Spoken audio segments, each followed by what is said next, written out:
Good day, Rhode Island. I'm Mike Stenhouse from the Rhode Island Center for Freedom and Prosperity, and I welcome you to our public policy debate series, What's Really in Your Best Interests.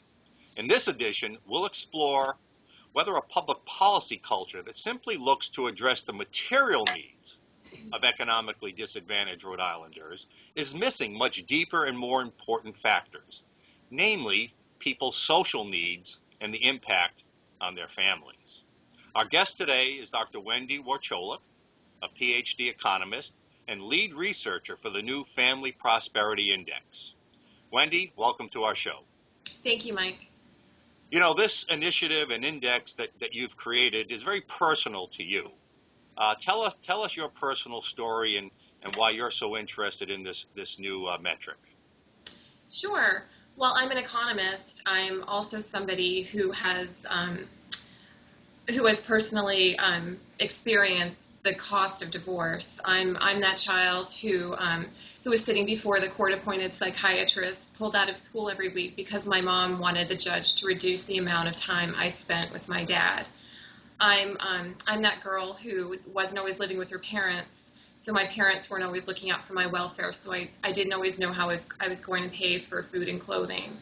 My parents were divorced multiple times, and as a family, we bore the cost of those divorces, both me and my siblings. And unfortunately, I was the only one of my siblings to overcome those costs. So it is personal for me, and that's why we have built an index that is a broader measure of well-being. And as you experienced and as your index shows, your index really kind of correlates economic and social factors and shows that there's a symbiotic relationship between the two. Is that correct? That's correct. While we have economic measures like gross domestic product and measures that measure the tax burden, like the Tax Foundation's Business Tax Climate Index, to date, there is no measure that brings economic factors and social factors together to show how the full human behavior of a person. And I think that one of the conclusions is that strong families equals strong economy and vice versa, correct? Yes, absolutely. Our Family Prosperity Index will show how the family affects the economy and how the economy affects families. So tell us, the skeptics will say, why does the world need yet another index? After all, we have the unemployment rate. Why do we need something else?